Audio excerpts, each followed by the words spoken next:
Welcome, everyone. I'm Sister Patricia Sarah, Chair of the Bishop's Commission on Gospel Justice and Community Care. Tonight's town hall was sponsored to help all of us better understand why mental health justice should be of concern to all communities of faith.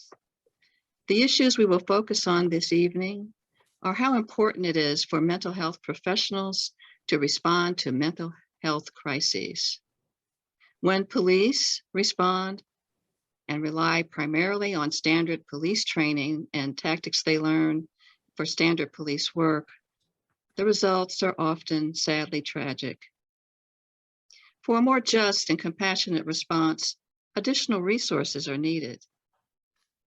Over the past year, the Commission has been working to support the passage of legislation that would provide these resources.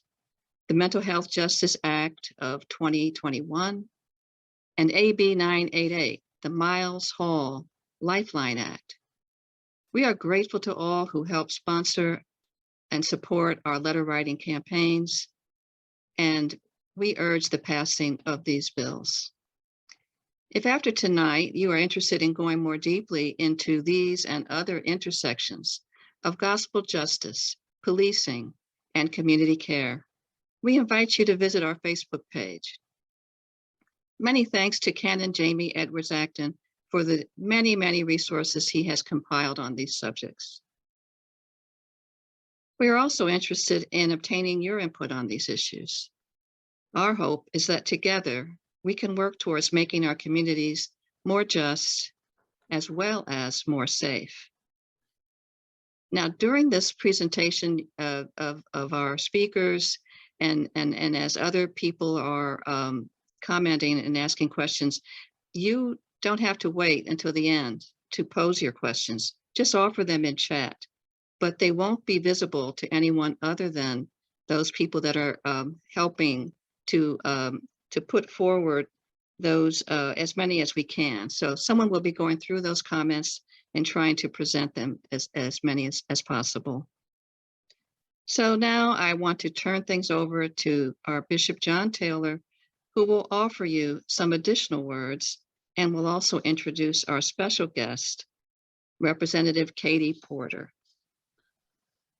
Thank you, gracious Chair, and welcome one and all to this town hall on the nexus of the issues of community policing and mental health reform. I want to, first of all, thank Sister Patricia Sarah for her visionary leadership at the helm of this commission.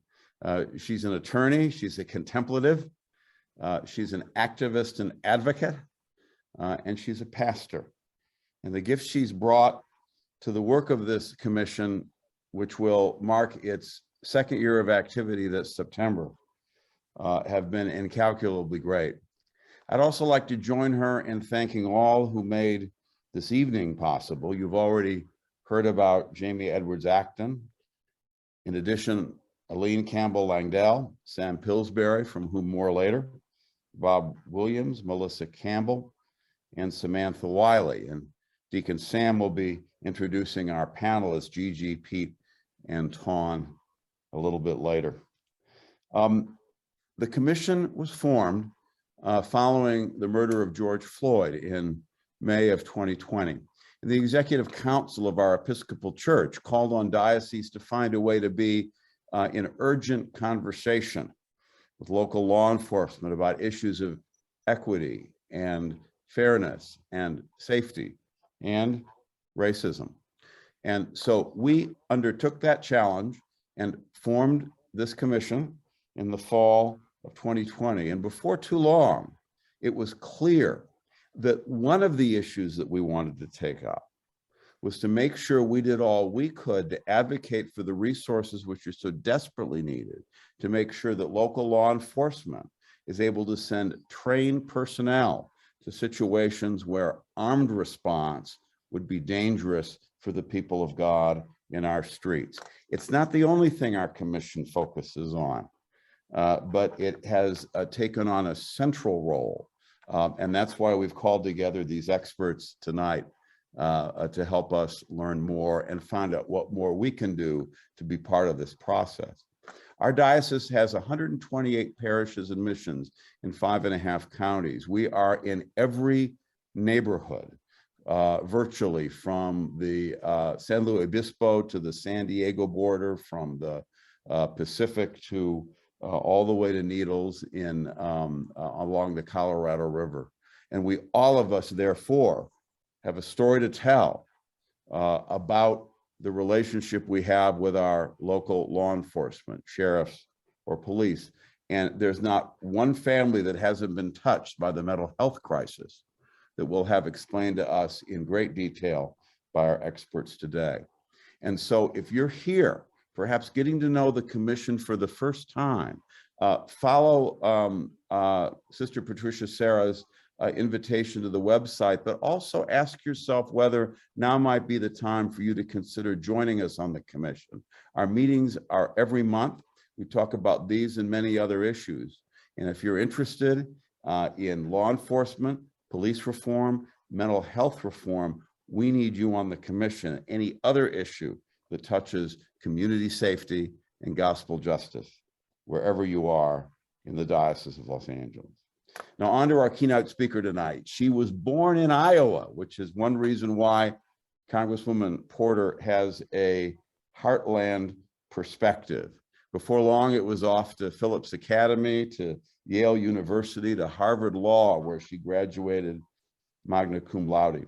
She is a teacher, a law professor, and beginning in 2019, the United States representative in California's 45th congressional district, which includes a bunch of Episcopalians in towns like Irvine and Tustin, Lake Forest, even parts of Laguna Niguel and Anaheim. She is the first Democrat to represent the 45th district. She is on the forefront of these reform issues and has made an awful lot of work, which you'll hear about during this week, especially when at long last we inaugurate the 988 number, which is so crucial to this work of which we speak. For now, I give you Representative Katie Porter.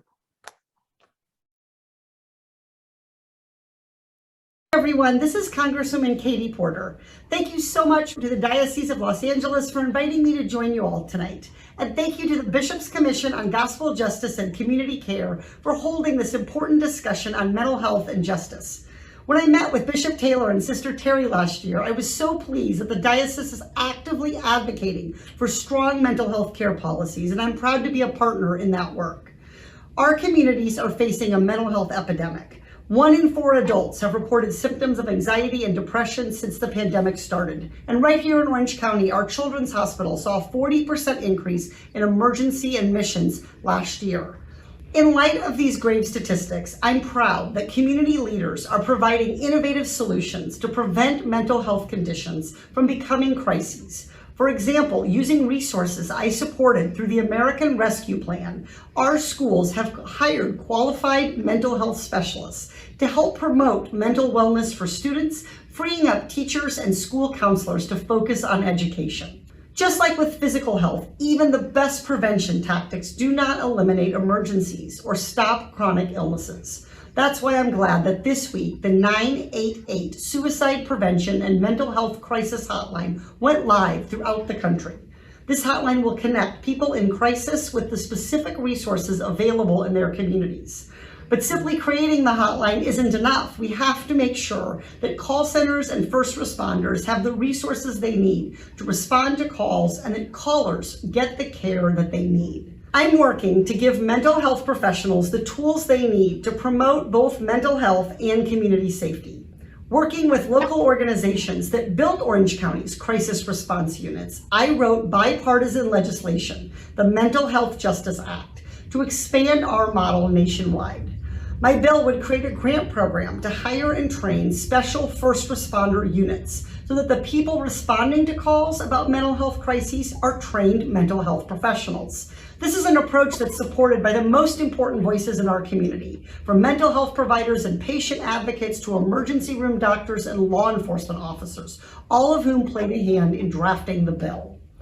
This is not just an abstract policy debate. Far too many people experiencing crises can face matters of life and death in getting care. A recent study found that 1 in 4 fatal police encounters ends the life of a person with severe mental illness. Many people cycle in and out of our broken prison and justice systems when what they need is treatment and care. We should be connecting people in crisis to care, not putting them in jail. Police officers will be the first to tell you that their job is to keep communities safe, not to provide health care. My bill will allow police to focus on public safety while building deeper trust between officers and the people they serve. And it will provide mental health first responder units with the resources they need to be successful. Tonight, you're going to hear from several terrific panelists about the important work they're doing to fight for justice and keep our communities safe. I hope you leave this town hall with new ideas on how we can fight for better mental health care and justice. Thank you to the diocese for inviting me to speak and for hosting this important event.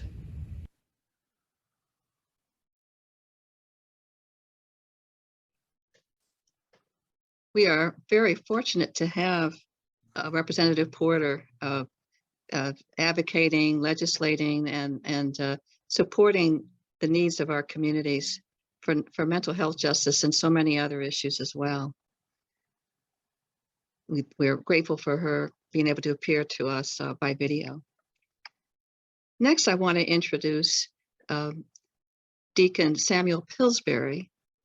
He is a deacon in the Episcopal Church here in the Diocese of Los Angeles, and he will be introducing the panelists, engaging conversation, facilitating that conversation, and also fielding your questions and comments as they appear in the chat. So feel free to send those anytime. Deacon Pillsbury is currently the Episcopal chaplain in the Twin Towers Jail in Los Angeles, where men with serious mental illness are housed. For 35 years, he was a professor of law at Loyola Law School, teaching criminal law. And so without further ado, Reverend Pillsbury. Thank you, sister. And I want to join with the others in welcoming you all to this important town hall. As the sister just said, I am the Episcopal chaplain at the Twin Towers Jail, which is probably the largest single facility for men with serious mental illness in the country. And so it's certainly the epicenter of one of the issues, the sets of issues that we have with respect to the intersection between mental health and law enforcement. One of the things that I am just most pleased about being on the commission is the opportunity for us to take seriously our faith in action and to bring it out of Scripture into our world.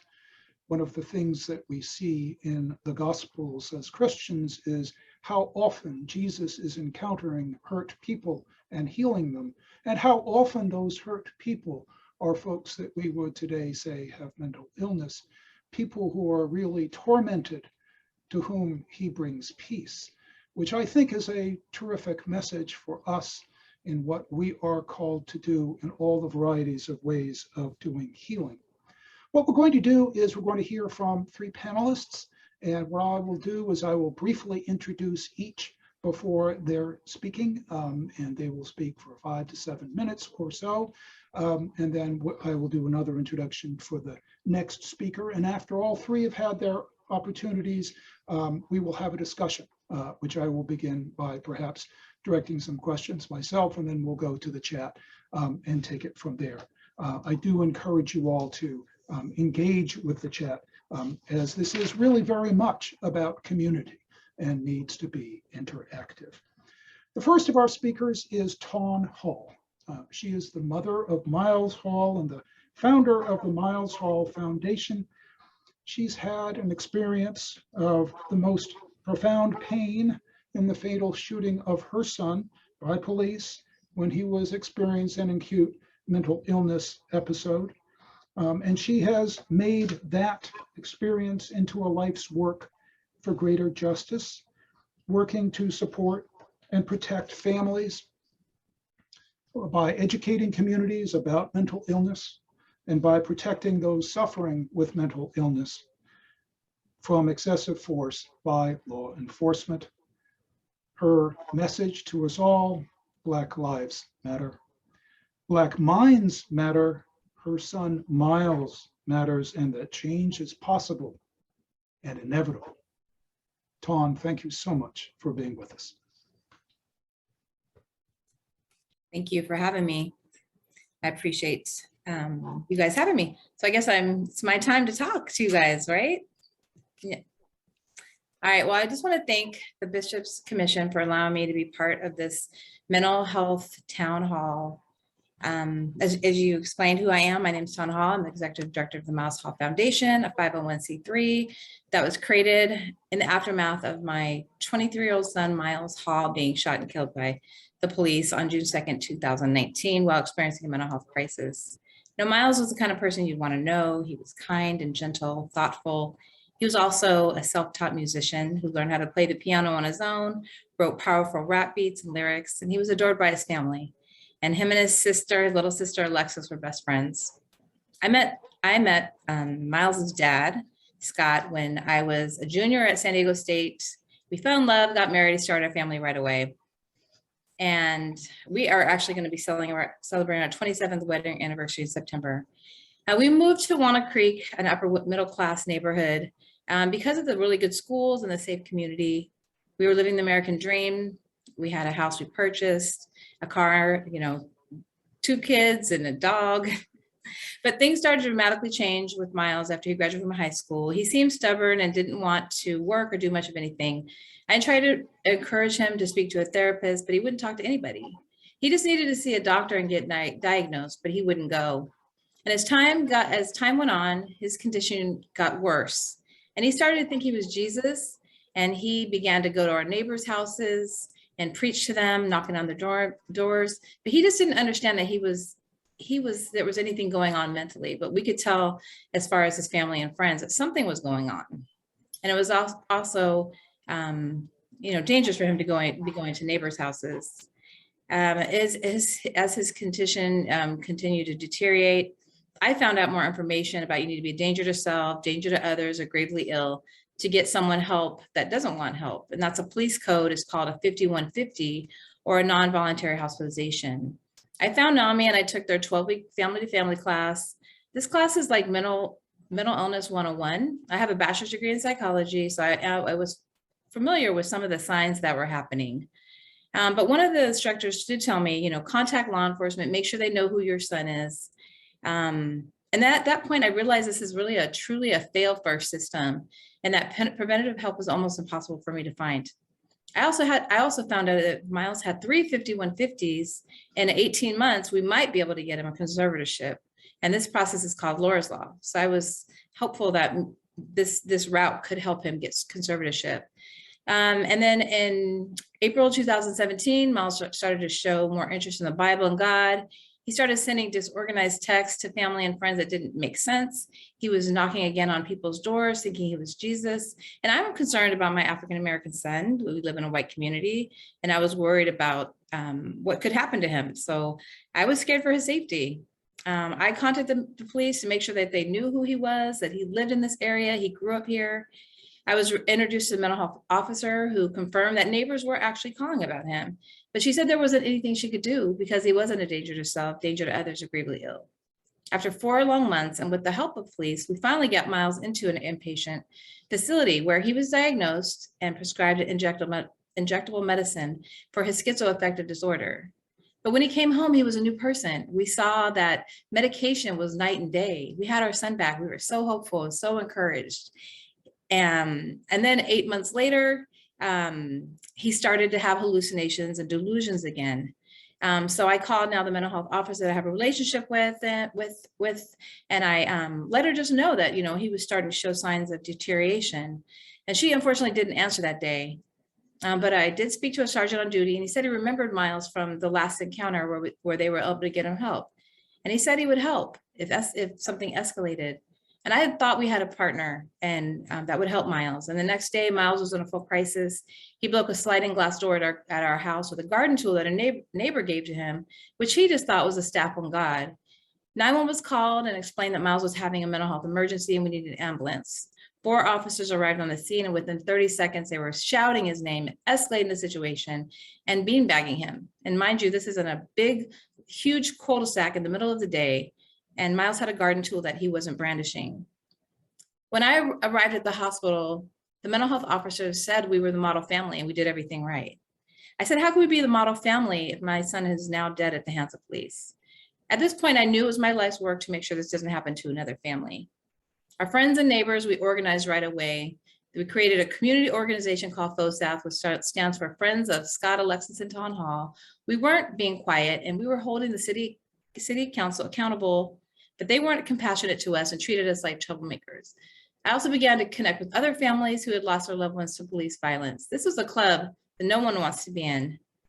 I also met with legislators, and we are now co-sponsoring the bill AB 988, the Miles Hall Lifeline Act and Suicide Prevention Act, that's making its way through the Senate. And that gives California another number to call for mental health calls, but AB 988 includes mobile crisis units, peer support, and respite care. We were also able to push the Board of Supervisors to create a non-police response pilot program in our county. The pilot program is now in the works and their center of operations is called the Miles Hall Crisis Hub. Out of tragedies comes hope for loved ones who are struggling and have no options. This fail first method isn't working.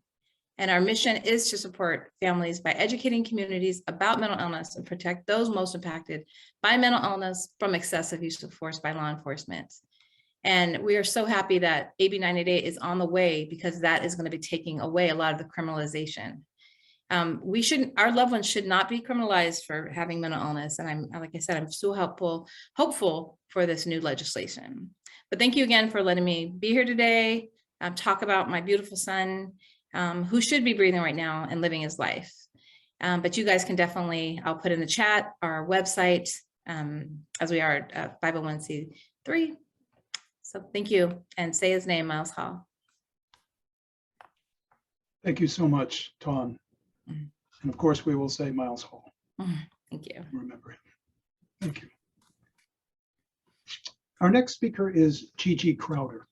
She is a native of Oakland, and she has worked in the behavioral health care field for more than 30 years after completing studies at University of California, Berkeley. She's the executive director and the FaithNet coordinator for NAMI and Contra Costa County. She advocates for all persons to receive more honoring and culturally responsive mental health services by utilizing natural resources in their communities. She works hard to promote the use of community-defined strategies for all underserved and inappropriately served ethnic and cultural communities. She seeks to improve outcomes, particularly for at-promise African-American males and all those who live with severe and persistent mental health challenges in Contra Costa. She has been inducted into the Alameda County Women's Hall of Fame for her work in developing programs to enhance employment opportunities for individuals with psychiatric challenges. In January, she was honored with the,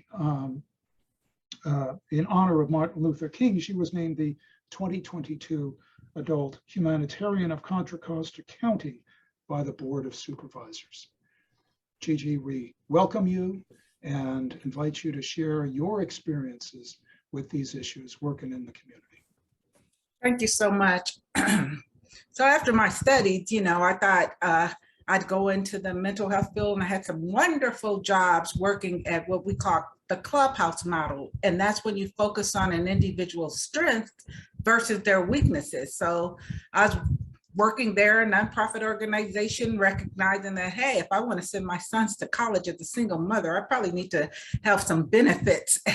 And so I went to work for the county, and I got an opportunity to serve as the ethnic services manager. So I was told as the ethnic services manager for Alameda County Behavioral Health Care that my primary duty would be to ensure that services were fair and equitable for all communities. And I said, wow, that's a big job, but I know who I can turn to get support. I can work with the cultural brokers for that community.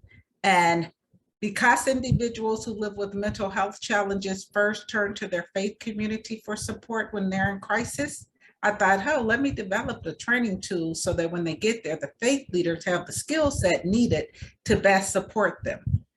And so I started working with the Asian American community, Latinx community and their faith leaders, as well as Native American and then African Americans. And I noticed right away something I hadn't noticed before. Boy, African Americans sure are getting a raw deal here. When they live with mental illness, more often than not, they're incarcerated. They have more contacts with law enforcement than they do with therapists. And so I started partnering up with some leading faith leaders. And then my department told me they were going in a different direction. And the job that I had held for 9.5 years was given to someone else.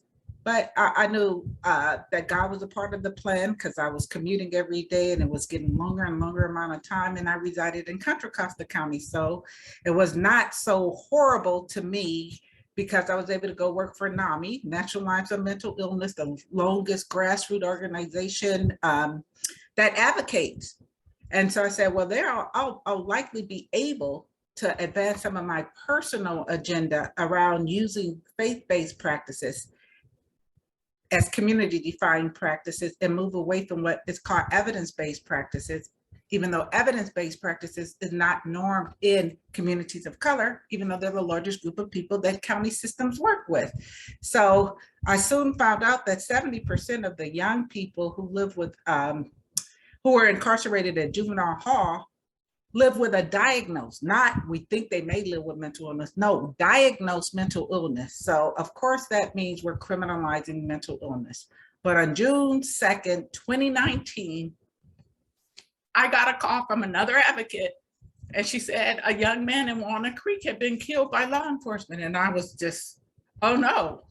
And I'm gonna be honest, immediately I thought Walnut Creek, they have a population of less than 2% for African Americans. So it's a good chance that this young man is a white American, doesn't matter. I'm gonna reach out to his family and I'm gonna support them and we're gonna find justice. But when I did a little further research, I talked with Ton and I found out that no, African American. And then that's where I said, well, we failed them at NAMI. Whoever taught the class failed to say, in addition to people who live with mental illness being killed by law enforcement, African Americans are often. And we do this all the time and I never cry. I'm emotional because we passed 988 and we're close to passing it in the name of Miles. So from pain to purpose. So I said, I'm gonna do everything I need to do to support this family to get the services that they need and to get the justice. And then I started, this is gonna sound odd to non-believers, but believers would know. Then I started connecting with Miles. And if Ton didn't share this, but she shared it with me, Miles knew he came to this earth with a purpose. He knew it. He'd even shared with her that people would say his name, he would become a household name. So I said, how do we make it a household name?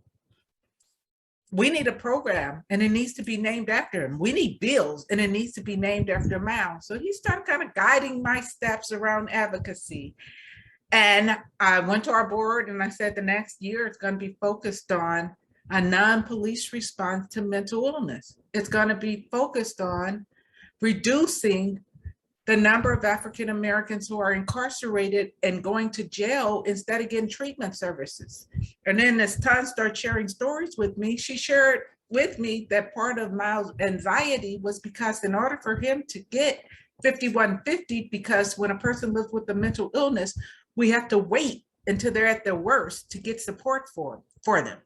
I mean, no other body part could you have where your arm is starting to show signs of falling off. You got to wait till it fall off. No, you're going to get into the doctor and they're going to mend it so you could save your arm. So why wait until a person is in such a decompensated state that then you can go get services for them? So we knew that we needed to put preventative programs. I knew we needed to pair up with faith leaders who would come along with us and shout loudly. And we identified some great faith leaders in Contra Costa County. But more importantly, the Friends of Scott, Alexis, and Town Hall came together, and we didn't go away. We didn't go away. We went to the Awana Creek and we made demands. We went to the Board of Supervisors and we made demands. And we didn't just take brown faces that they wouldn't listen to. Tan and her family were so popular in their neighborhood that they brought people who were neighbors of the city council members and the mayor, and they were heard because of that eventually. And Rebecca Byer-Kay had, recognizing that that the 988 national number was rolling out, she realized that in order for us to have a more effective number, we needed to go beyond a person picking up the phone call and talking to a crisis counselor. We needed to make sure that police was not the first responder because of culture, that they can get there fastest, that it needed to be a robust approach. And then in Contra Costa County, because we made demands on the Board of Supervisors, as Ton said, they lifted up the Miles Hall crisis up. And every time they call it anything else, I said, no, why are we doing this? Because you can't let them forget his name. I won't let them forget his name. They're saying they're gonna have an anyone, any place, anytime approach, and that anyone in Contra Costa County who has having a medical emergency, and that's what we should call it, because in order for people to understand it's a medical condition, we have to use the language we use when we talk about physical care. So Miles has already saved lives. There's some law enforcement officer of departments when we call them, we no longer respond to crisis. Oh, you have to, but you have to do it in a way that treats the person with compassion. You can't do it in a way that you see darker skin tones and automatically assume that the person is more dangerous. And so I so appreciate this group for coming together after George Floyd was killed. I shared at many rallies that in Contra Costa County, we should have had the outrage when Miles, an innocent, precious 23-year-old young man, was killed. Because he lived with mental illness does not excuse the fact that he was executed. It is my belief he would never have put down that Gordon tool. Why? Because being a person of great faith, he saw the tool that a beloved neighbor gave him as his protection. You're not going to put down something that you believe will protect you. He saw that as his staff. And so the officer totally responded because of racial bias. We failed because we didn't tell Tom, because your son is African-American, you have to let law enforcement know that you love him just as much as your white neighbors may love their son, and that if anything happens to him, it's going to be a problem. And sadly, in Contra Costa County, he was not the last individual killed by law enforcement. I'll move over and you'll see we've had four young men, all living with mental illness, killed by law enforcement in this county, and it has to stop. There's no way you can justify that 4 young men of color were killed by law enforcement. And we did make history because one officer, by the way, one officer who killed both Angelo Quinto and Tyrell Wilson did get 6 years, and that's a record, right? That someone who is a law enforcement officer would get 6 years. And I work daily with law enforcement to try and improve outcomes. I'm not talking about not having law enforcement. I'm saying when they're not doing the job in a manner consistent with producing the best outcomes, then they should not be on the force. And if we're funding law enforcement with our tax dollars to go to get trained, we should also be funding licensed clinical social workers and giving them free education as well. So I'm not sure if I answered your question, but from pain to purpose, from tragedy to triumph, Miles Hall has saved lives, will continue to save lives, and that governor must sign the bill and do so quickly, and counties must set aside the funds needed to have a non-police response, and all counties should have a place that a family member can take their loved one before it gets to such extreme measures. And it needs to be reflective of all the communities, and we need to stop caging Black and brown individuals that live with mental health challenges. Thank you. Thank you so much, Gigi. Wonderful. Lots of stuff for us to think about, from pain to purpose. Wonderful, wonderful phrase. And now I'm going to introduce our last panelist, Pete Cohen. And he has spent 27 years providing peacekeeping services to the citizens of San Diego. So he's going to provide our perspective from law enforcement, spent 21 years in the training and supervision of patrol officers, and has seen the great advantages of pairing police with mental health professionals in the PERT program, for which San Diego is well known.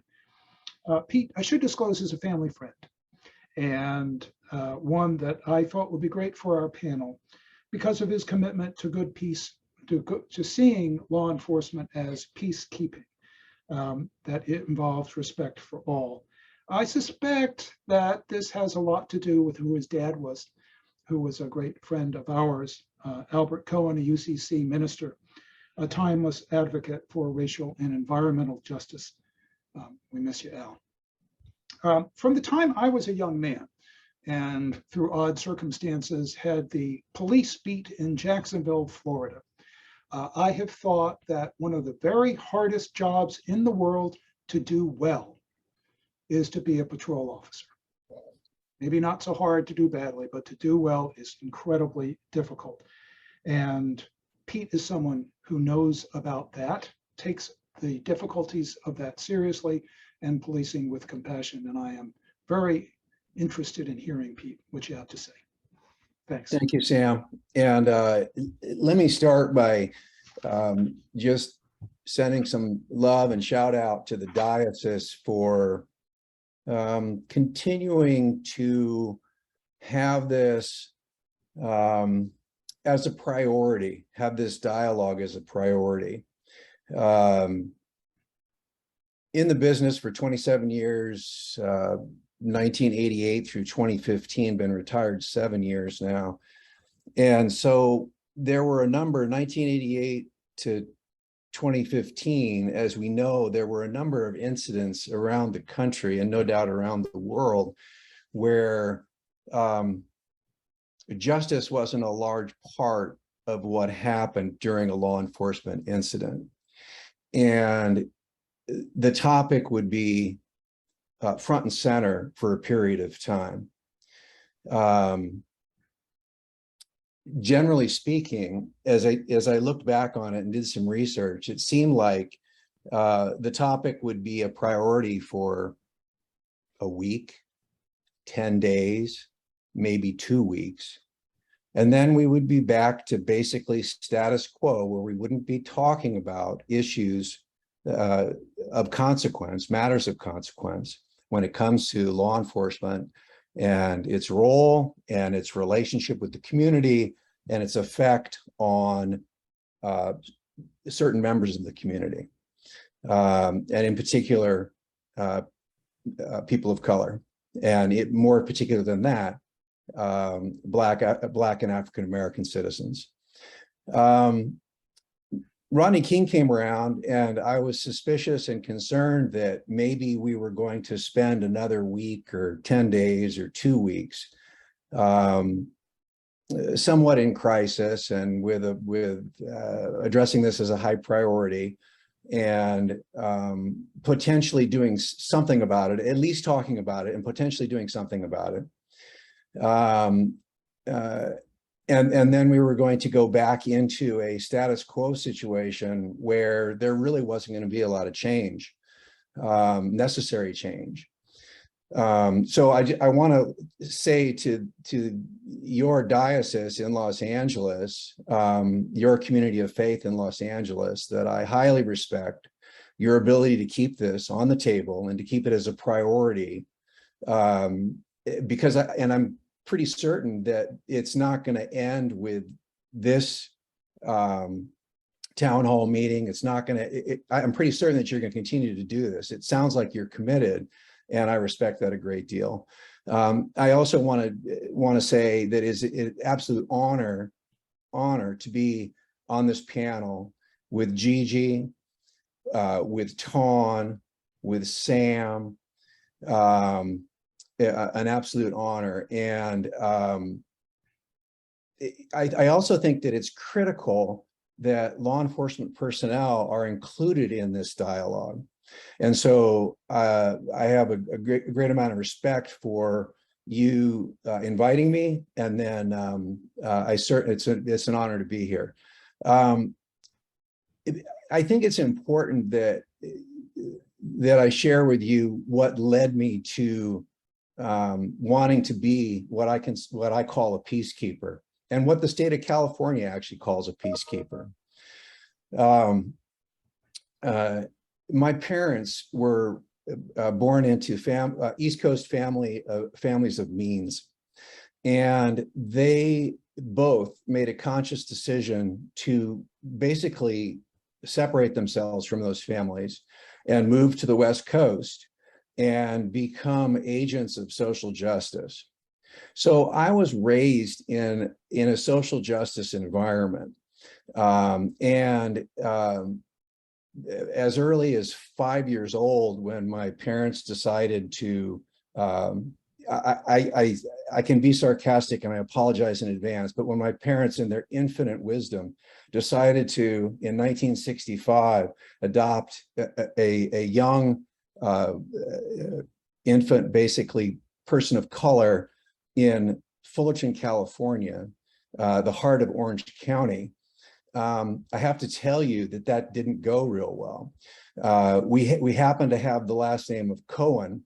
So not only did a white family in Orange County in 1965 adopt a young person of color, but most people probably thought we were Jewish as well.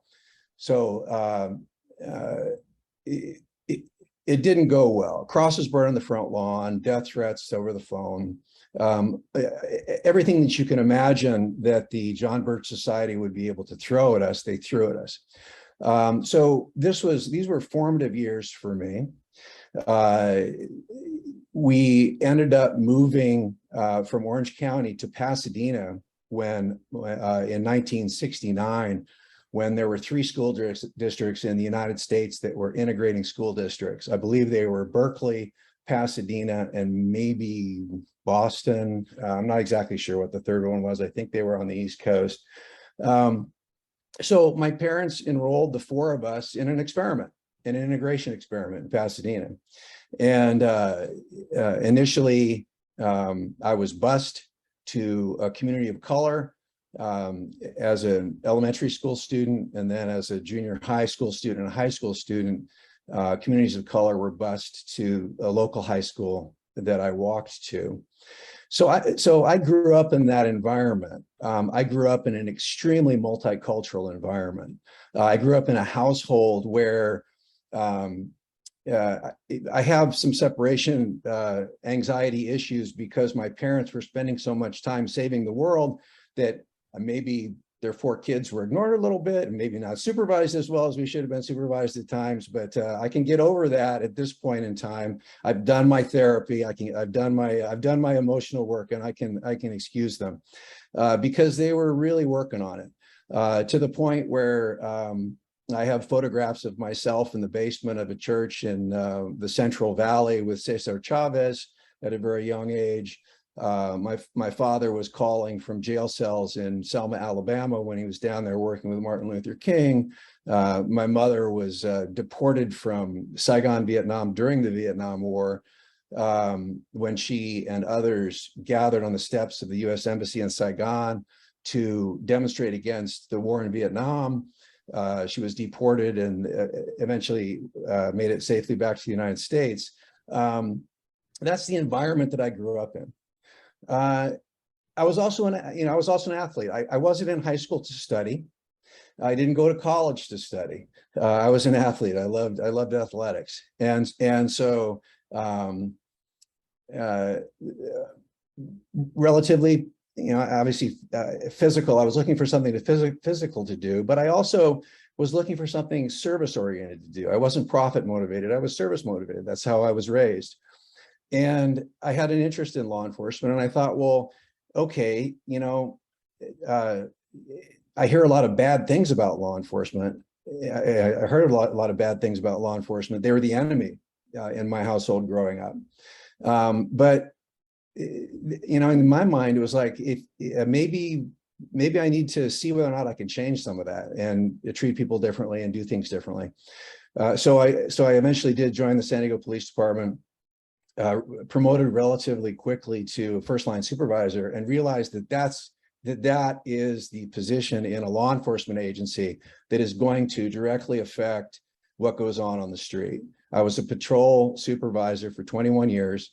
I was also a field training supervisor, so I was responsible for training. Police officers, law enforcement officers, they care what their what their supervisor thinks. They listen very carefully because their success in that organization is going to be based on what their first line supervisor thinks and how they communicate with them and whether or not they're meeting their expectations. Was that 27 years completely fulfilling? No. Was it swimming upstream? Absolutely. Was I beating my head against the wall at times? Sure. But in the San Diego Police Department in the late 80s and early 90s, they were really making an effort to promote community-oriented policing, neighborhood policing, problem-oriented policing. And this was my stuff. This is what I wanted to do. And so it was a really good fit for me. And that agency was a really good fit for me. I can go on, but I think I'm going to go ahead and stop there, mainly because Sam told me that I had to. I was instructed to not ramble on too much, but maybe during some of the question and answer, I'll go into some other areas. But I will mention that one of my primary roles was as a psychological emergency response team supervisor as well. And San Diego very early on was one of the first agencies that created this concept where they would have county mental health practitioners riding in police cars with peacekeepers. And so there were and there continue to be PERT units on the street where if it is a mental health crisis call and a PERT unit is available, then that unit will be assigned to that call. That I believe that was very successful. I also think it's extremely important, and maybe we can talk some more about this, or I want to make sure to mention it, and that is that this 988 new mental health crisis hotline, outstanding. And at the same time that it's outstanding, I just want to make sure that we understand that there are times where, regardless of the condition of the individual, they might be putting themselves at risk, and they might be putting other people at risk. And it may be best to have some of the tools that law enforcement has to offer for some of these situations. And I'm pretty sure that there are very few people that would disagree with that, but I just wanted to make sure to get that on the table as a topic of conversation. And again, it's an honor to be here. And if I can be of any help tonight, fantastic. If I can be a resource in the future, I'd be glad to. Thank you so much, Pete. I'm actually going to follow right up with a question for you, sort of a combination, which is, I know that, well, you alluded to sometimes swimming uphill. And what do you see as the challenges within police departments? I mean, sounds like even a department that was really trying to be more progressive in its policing.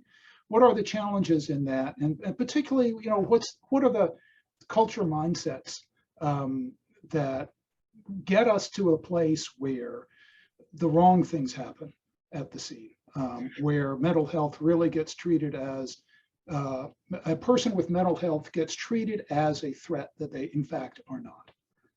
Well, I think it's important for me to share, and I want to also throw this out there that oftentimes I found myself, or I consider myself a bit of an outlier in the organization.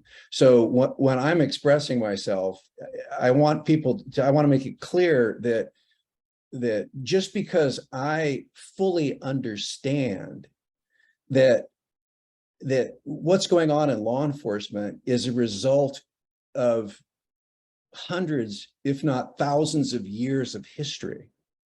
And in particular, 400 years of history on this soil.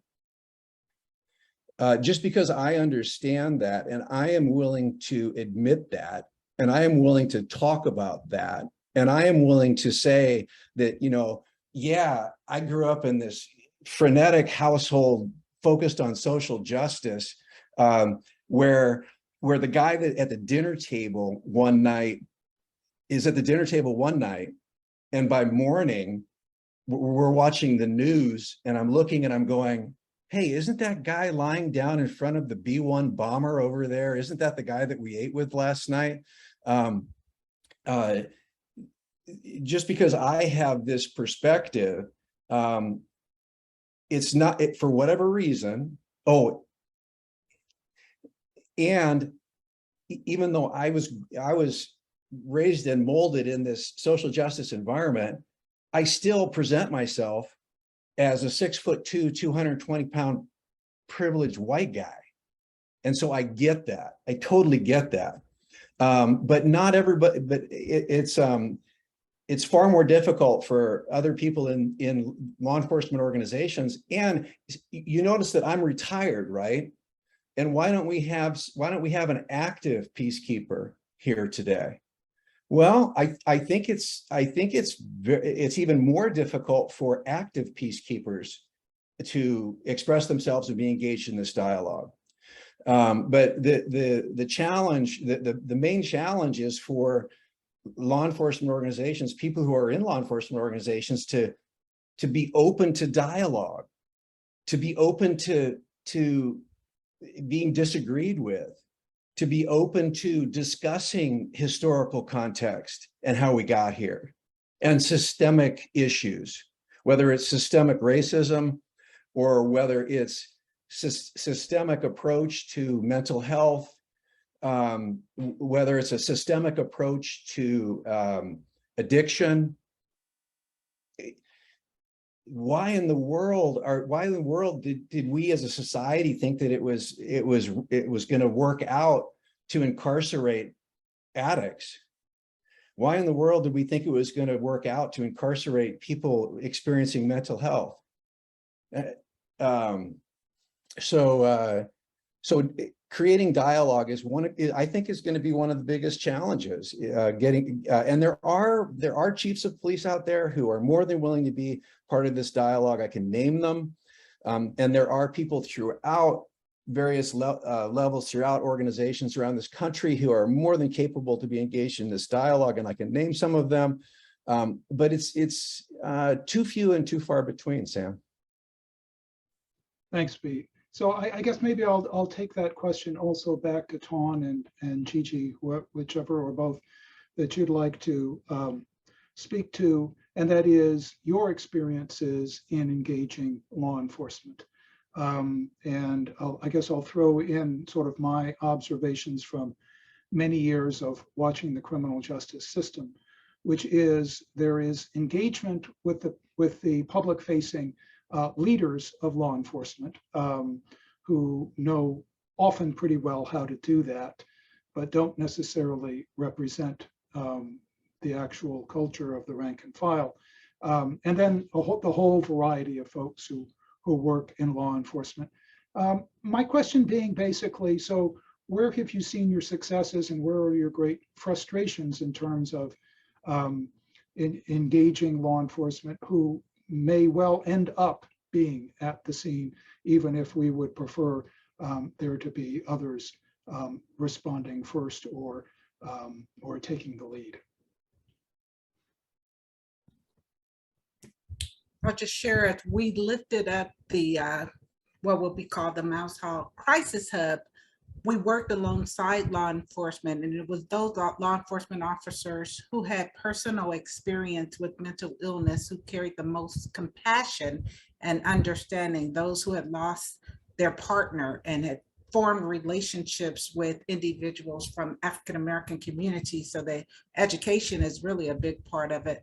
Sadly, we're coming from a county where when the officer who killed two individuals, one from the Asian American community and one from African American, he sent a letter to his team of deputies and said it's a sad day because that officer was sentenced to 6 years. So of course, that sheriff does not belong in that role of sheriff if he doesn't understand killing two unarmed individuals who live with mental illness. It becomes a sad day when you have accountability for that. So it's difficult to be in a county and have the leadership from that perspective. One who had made comments where he said those people and have really displayed that I do away with terminology around implicit bias. It's racial bias. It's not implicit, it's real. You go into the county system,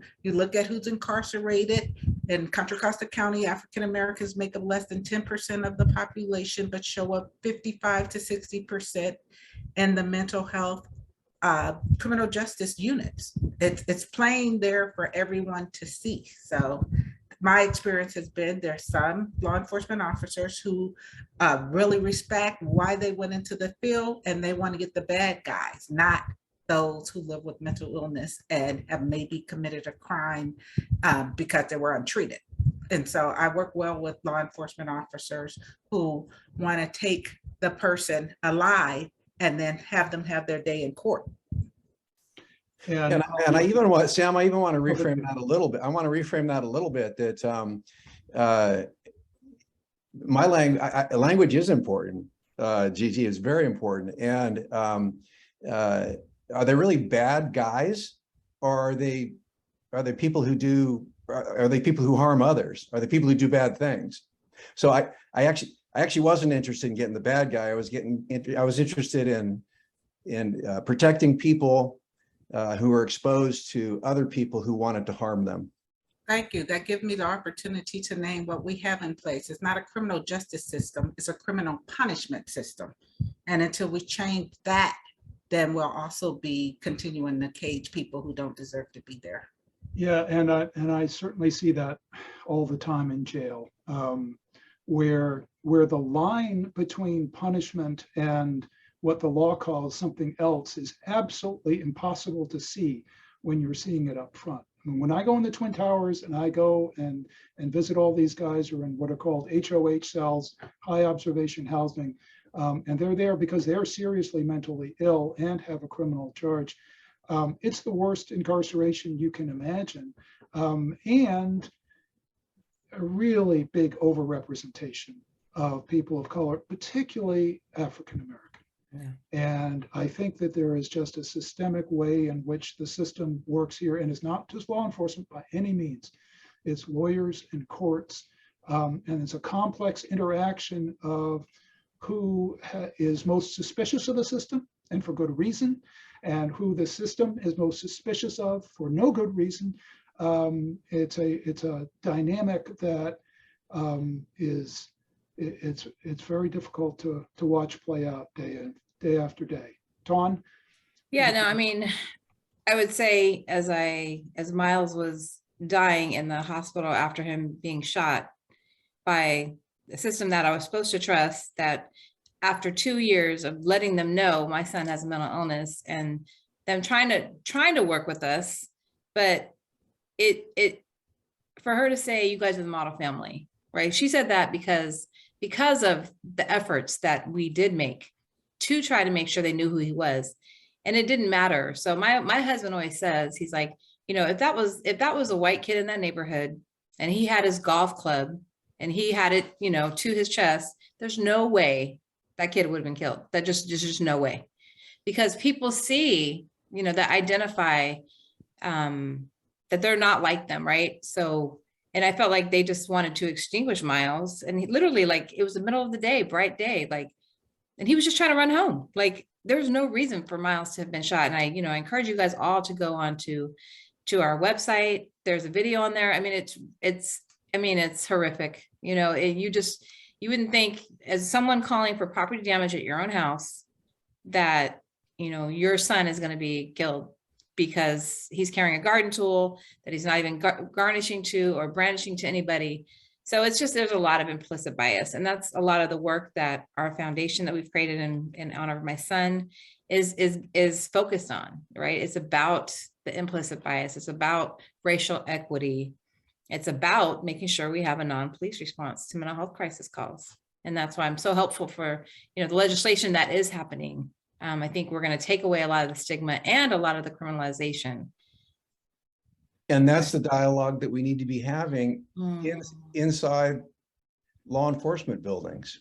Right. And that's the dialogue that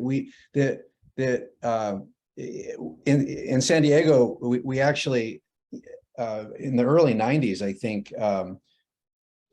started developing diversity training, right? And called it diversity training back then. Equity, diversity, inclusion. Now, back in the day, we called it diversity training. And of course, I had volunteered to be a diversity trainer, right? And I volunteered to be part of the curriculum development team for that, right? This fit right in for me. And it was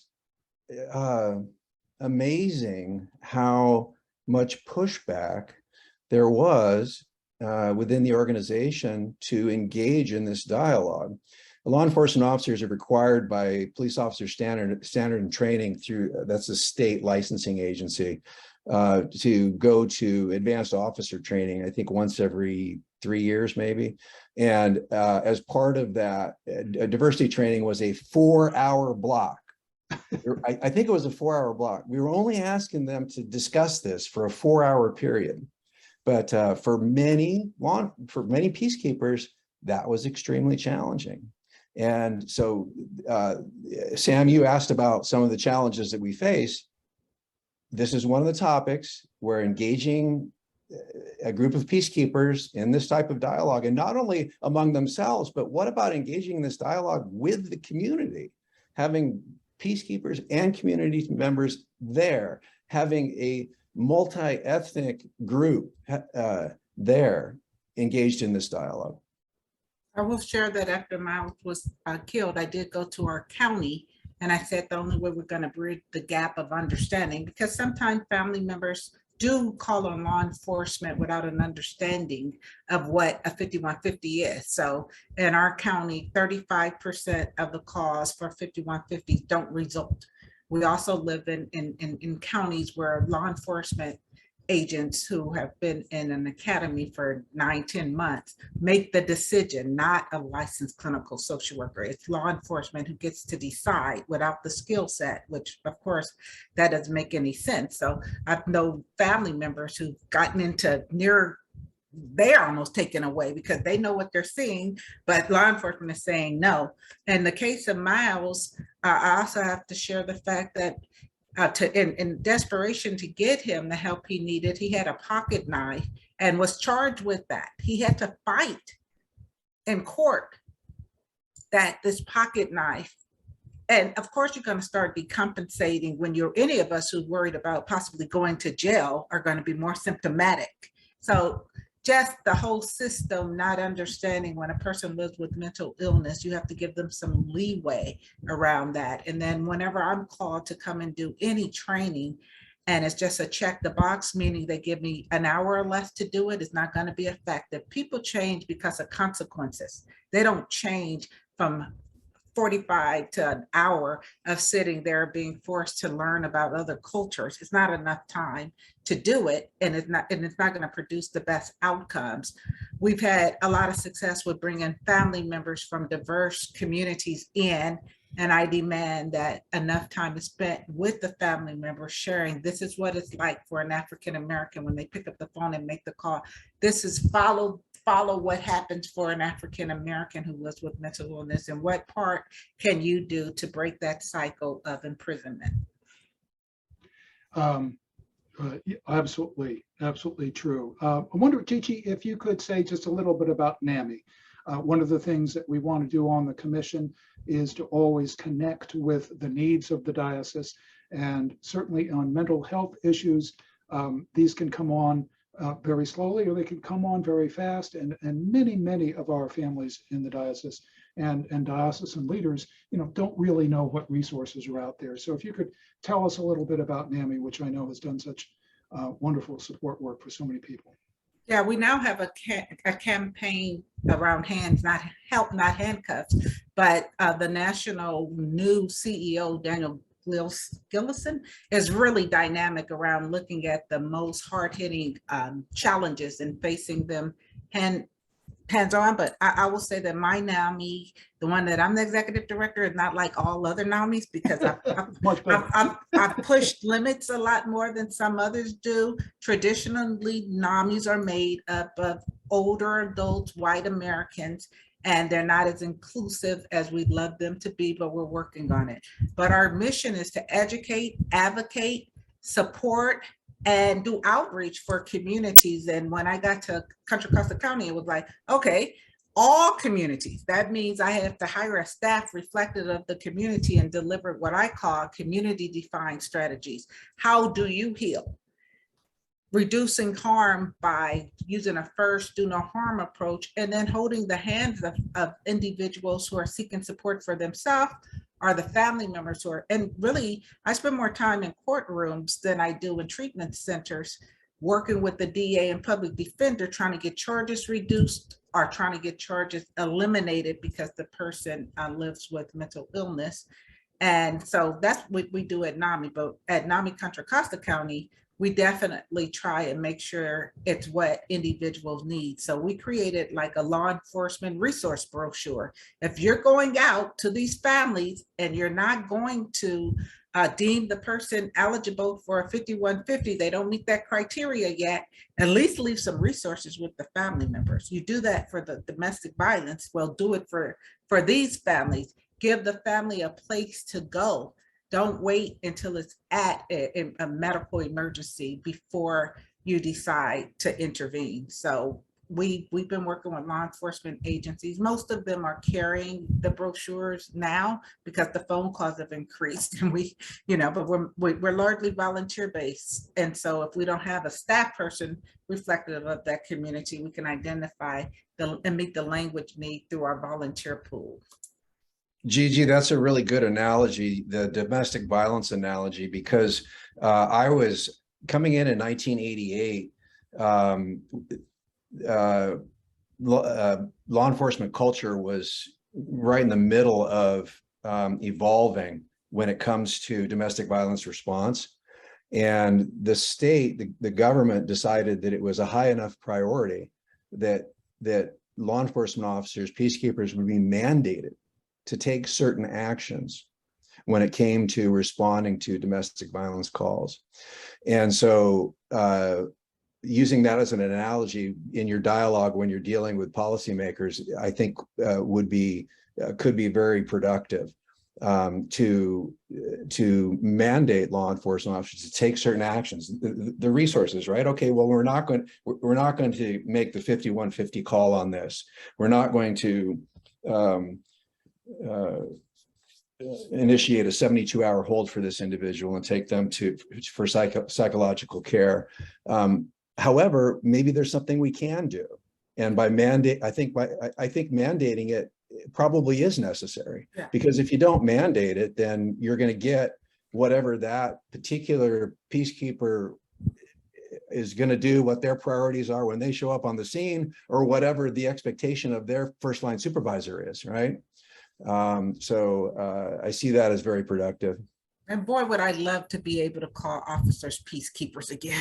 I mean, I'm from the African-American community. I have never been arrested, don't commit crimes, but tense up because of people like Sharon Blade and other individuals. I would love to be able to go back to when I was in the second grade and law enforcement officers would come in and they were peace officers, and I'd be the teacher's back trying to sit in the front and get the answers correct so I can get the lollipop.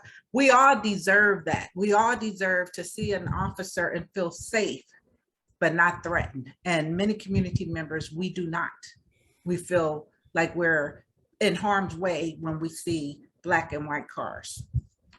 So one of the questions from the chat, I'm going to direct it first to Pete, but it's got ramifications for all of us, which is, I think of it as the fear question. That so much of what goes wrong is based in fear. And the question, Pete, is that one of the biggest obstacles to compassionate response is the fear that police or peacekeepers face when going on a call. And I totally agree with that. And how do you address that? Well, it's spot on, because it's another topic that I don't want to make anybody uncomfortable with the term peacekeepers, law enforcement agencies. It's another topic that law enforcement agencies need to be engaged in, which they're not engaged in, and it makes sense. You think a bunch of law enforcement officers want to sit around and talk about what's going on in their limbic system and their emotions and how fearful they are about this, that, and the other thing? No, they don't. There's an expectation that, you know, we've got this uniform, we've got all these tools, we have this authority, and we need to stay strong, we need to stay focused. And no, we're not afraid of it. Fear is a critical component. That has to be discussed in much greater depth and with much greater ease among law enforcement officers. The law enforcement community, I like to put them on a continuum, and you have a fear continuum. And at one end of the fear continuum, you have people that are essentially afraid of their shadow and probably shouldn't be in the business. And on the other end, you have people who appear to be fearless, but it may only be because they're so quick to escalate that use of force. I'm not exactly sure what makes them so overly confident and fearless. And then you've got everything in between. But what's really, I think it's a critical topic. And what does somebody fear when they come on the scene? Well, certainly they fear being hurt by somebody, either by their hands or by a weapon that they have. But then there's the aspect, and there is the historical aspect and the systemic aspect, is that do we have law enforcement officers on the street who are fearful of others that don't look like them? Yeah. Do we have that on the street as well? My question would be, why would they be fearful of an unarmed young man to the point where he got shot, was it over 60 times, and then not fearful of a young man who was from the white American community who had just shot and killed 6 people? I would be more fearful of someone who had already demonstrated that they can kill another person versus someone just because the color of their skin. If fear, is it fear, or is it, again, racial bias that you see an African American and you dehumanize them and you think they're not worthy of being taken in alive? And that dehumanization, isn't only for persons of color, right? I mean, we're here to talk about mental health as well, the 2 groups killed most, African Americans and people who live with mental illness. So why doesn't a person living with a mental illness deserve to live? Yep. Don't you see that they were put on earth for a purpose, just like everyone else? Yep. And so, but really important to talk about it, discuss it, be aware of it, be aware of how it's affecting our response when we show up on the scene. And again, if somebody does have racial bias, or they have a bias, if they have any kind of bias is just going to affect their work, then maybe that, not maybe, it does need to be addressed. And that's another issue, is it being addressed, and how is it being addressed, and is it being addressed well enough? I think we're talking all about the same thing, sometimes using different words. And as a white person, what I see in the white community is bias that is expressed internally, and not always admitted, but is expressed as fear. And that is the way that it comes out. And the way the law works is the law is pretty protective of law enforcement, qualified immunity, and other views of cases, such that if you can posit, if you can imagine a way in which this could be dangerous, then that creates legal cover. And that often is part of the basic training. Basic training is often about, well, here's this incident that went bad. It may be a very unusual one. Here's another incident that went bad. It's an unusual one, but it reinforces the things to watch out for, which are also the things to be scared. I would also say that, it doesn't, just because they're a police officer, doesn't give them the right or the authority to not value someone's life, right? So when they saw Miles, they saw him, someone said, what's the difference between fear and a threat? They saw him as a threat, right? But in actuality, he was the victim that day, and he was the one who needed help. And so there's just so much, we can't just say, oh, I'm fearful for my life. And when you have someone who has a garden tool, who's holding it to them, and they have guns, there's 5 people with guns, it's just not, it's not okay. It's not, that can't be the answer that I feared for my life. Because the reality is my son was like 140 pounds. Anytime police show up to a mental health emergency call, the most vulnerable person there is the person who lives with mental illness. They have the least amount of power. They're the one who should be protected most because they're experiencing a medical condition. So anytime someone shows up and they fear, they should not be in law enforcement. There's no way they should be in law enforcement if they don't know how to respond. And we're seeing more and more that all of these individuals, like in the case of Angelo Quinto, who also was in Antioch, California, and now we have a bill named after him. He was killed much the same way George Floyd was killed. He was clinging to his mother like a young person would do when they do not want to go to kindergarten. No, mommy, don't let me leave. Oh, and so her sister panicked and called law enforcement, and he was killed because a knee was pressed down and he couldn't breathe. And then our sheriff's department, which is connected to our coroner's office, said that Angelo died from excited delirium, which is which only happens to me. A person only killed themselves, which is what you're saying. He died by his own hands. It only happens when law enforcement agencies put their body and pressure on the other person's body. And the sheriff gets to say that's how the person died, instead of the law enforcement officers taking accountability for the fact that they killed that young man who was having an anxiety and didn't want to separate from his mom. And I think I want to also go back to Gigi. You had mentioned that the whole discussion has revolved around alternatives to law enforcement response. And let's for a moment set aside I'm going to say I'm not going to set aside Miles Hall. I want to say Miles Hall, Ton, because you that's important to say his name.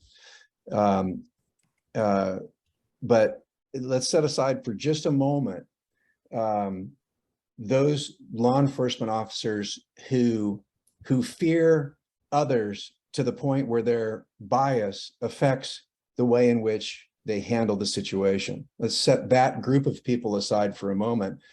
And let me say that if society, if our community, if it's a high enough priority to develop other responses and other ways to support individuals who are experiencing mental health crisis and family members of individuals who are experiencing mental health crises, or coworkers who are with them at the time that they're experiencing it.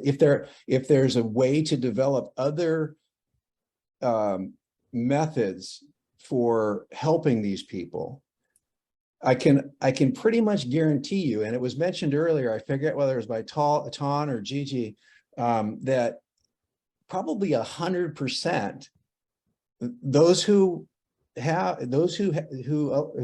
are either aware of or not aware that bias is affecting their approach to law enforcement and all the rest of the law enforcement community, I think you could find 100% support for that. So this 988, I can't imagine any law enforcement officer or law enforcement agency pushing back on 988. No. Have you had any pushback whatsoever? No, law enforcement They want agents it. don't want to be in the business of responding to, that's not what they want. They want to solve crimes. They don't want to be out responding. The only reason they do is because they get to the scene faster. That's why we have relied on. Because we're out there, right? We're out Right. there. We're available. You know, dial 911. We have a car. We can go.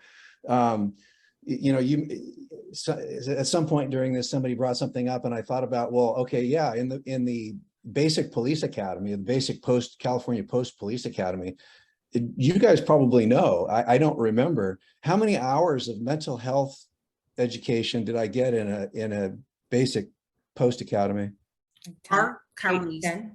Was that? Yeah, 32 to 32? 40 hours. 32 to And 40 hours. yeah, Yeah. 32 to 48 hours. Yeah, 32 to 48. But most do not include cultural responsiveness training. Most are just Oh, no, how to absolutely. de-escalate, how to Yeah. understand mental illness. It's not how do you work with communities of color. But still, you give us 32 to 40 hours of training in the basic academy, and then maybe then you provide some in advanced officer training every 3 years. Maybe you throw in another couple hours every 3 years, if that, because I don't really remember mental health being part of advanced officer training very often. And yet we do. You also give us the authority to take somebody's freedom away and to determine that they are either a danger to themselves, a danger to others, or gravely disabled, with 32 to 40 hours of training. Right. Now you've given me the necessary training and the authority to determine whether or not somebody is a danger to themselves, a danger to others, gravely disabled. And very little and too much time taken away from your day to fill out the paperwork associated with that. So often you have family members who better understand as soon as you leave, it's going to be chaos. And this is so part. that's And the this is part of it. This is part of that historic and systemic issue as well. That because we can look at the historic and systemic issues related to racism, but we can also look at the historic and systemic issues related to mental health. And we have evolved into a community where law enforcement officers are I was about to use a term that probably I want to back. I was about to say the tip of the spear, right? Well, that's really a poor use of words in this particular dialogue. But where law enforcement officers are the last resort for somebody who is in a mental health crisis. That's who is their last resort. But thanks to Miles Hall, we're changing that, right? Because 988 and AB 988 will mean that law enforcement is taken out of the equation, and you first counties will have to put a plan in place where they first look at licensed clinical social workers paired up with family members and peers with lived experience. And in some places, I saw it in the comments, we're eliminating law enforcement and we're going straight to EMS workers, because ultimately they're the ones who are the medical professionals and can support the person having a psychiatric disorder. When law enforcement comes, they have to wait for the ambulance. It's such a waste of taxpayer dollars to have all these systems in place in such a lengthy period of time.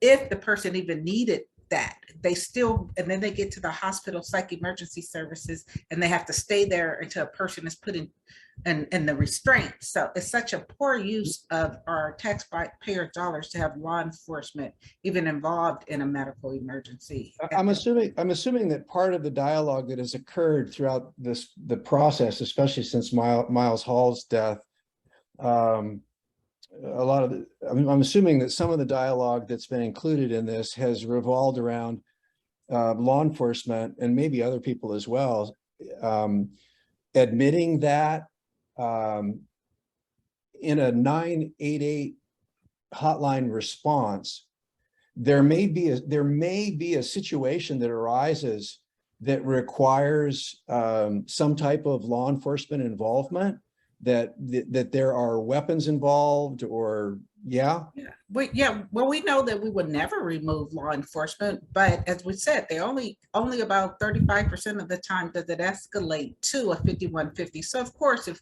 it's imminent danger to the individual, the family member, law enforcement, then you need law enforcement there, but that's not most of the time. And if you have preventative services in there, we could reduce that percentage down. And I did see a question about care court and how I feel about that.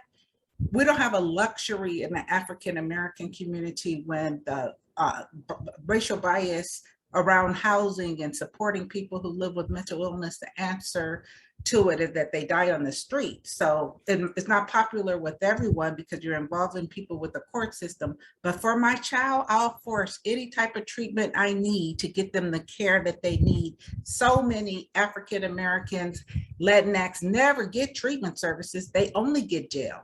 So what would happen if we actually positioned them through care court to get them treatment? Mental illness should not be glamorized. So the individuals who are saying, leave them alone, which is the peer survivor movement, is leave them alone, don't bother them, they're on the street, they're not bothering anyone. That's not their children. My child, I would kidnap them, do whatever I needed to do to get them into treatment. If it meant that they needed to have a court mandate the service, so be it, because I'm stacking the odds in their favor for surviving, for living. Yeah, I want to make sure that you hear it from a law enforcement officer or former law enforcement officer, that don't allow the dialogue to devolve into a situation where somebody's saying, well, you know what, that could be dangerous. Yeah, I mean, it could be. However, it goes back. I want to use the analogy for what law enforcement officers, most of their training revolves around the hard skills. Most of their training revolves around firearms, use of force, handcuffs, baton, pepper spray, mace, taser. Most of the training revolves around these tools and these topics. And yet these tools and these topics are only needed for a very small percentage of, generally speaking, a very small percentage of a law enforcement's day. So if 95% of their day, they could benefit from maybe some soft skills training like de-escalation and communication skills, negotiation skills. People used to ask me what my most important tool was in law enforcement. And I said, my voice. It was my voice. You show up on scene with a commanding voice and you ask people to do something, most of the time they're going to do it. You're in a position of authority. You're a law enforcement officer. You're in uniform. You're armed and blah blah blah. Most of the time, when you use your voice and use it initially use it if you can in a very calm manner, where you're just simply asking people to do certain things. If you need to gain control of a situation, if you don't need to gain control of a situation, then maybe don't say anything. Maybe show up and say, hey, how can I help? So we're at or beyond our allotted time, and I always think it's a basic courtesy that we should try to follow our time schedule. I want to add one piece to what Pete said, because I do see some deputies in the jail who are actually just superb at this. Not very many, but some, and they can engage with authority and compassion at the same time.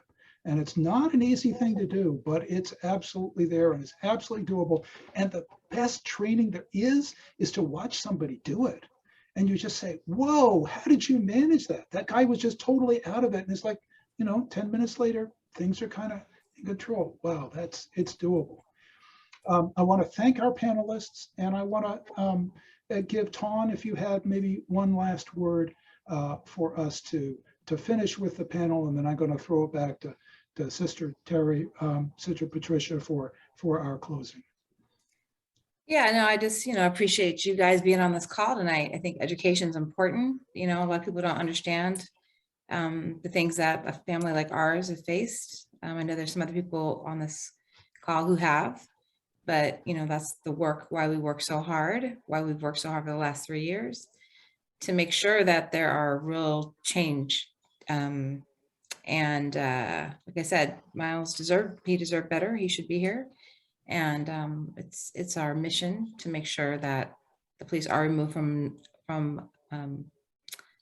mental health calls when they're not needed. And Miles, the day before I called would have been, if we had something like AB 988, where there was a mobile crisis team that came out, he would be here today.